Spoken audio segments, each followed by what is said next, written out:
Okay, folks, now in this use case for the empty filter options in Divi Ajax Filter, what we're going to be doing is we're going to be hiding the initial categories or tags or any type of filter options that don't have any items in those categories or tags or whatever it might be.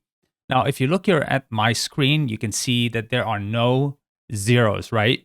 But if I was to, let's say, come down here and, I don't know, maybe click on the accessories tag, now we see things updating with those zero counts in there.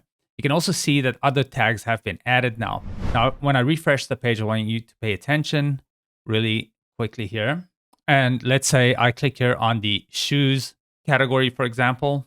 We can see things update, everything has a value, but if I click on something that doesn't have any, or maybe some less options, you'll see that the categories kind of change. You can see that the tags are showing those zeros. But again, the main thing here is when I reset these settings or the filter, you don't see any zeros. And that's what we're doing. We only, once you filter the data, do we allow for the empty categories, tags, or whatever filter fields you have to pop up. And I'm going to show you how to do that right now.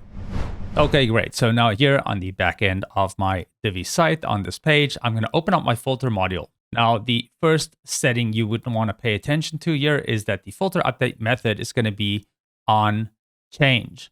Now, when we scroll down a little bit, you can keep this on or turn it off, but you can have the update filter count and empty options for the clicked item if you do want those to update or not update. That's going to be up to you and how you want to use it on your site. Now, the thing that we want to pay attention to here, though, is going to be on the actual field that you're filtering or that you want to filter. We're going to come in here. We're going to go down to the empty options. Now, here are a bunch of things we're going to want to have active. We're going to have the show empty filter options to show, but is to hide the empty options on the page load. So that only happens the first time once that page is loaded up. And that is really it. Now, again, you'll hear me say this in a lot of the videos with your checkbox radio settings. A great user experience is to have the display filter counts on. I prefer it that way, but we do know some of you don't want those to be displayed. And that's why we have a setting for pretty much everything in Divi Ajax Filter. And that's really it.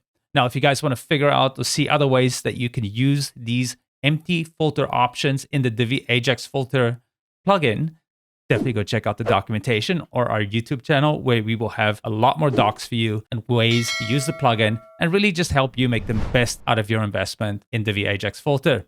So that's going to be it from me. I'll catch you in the next video.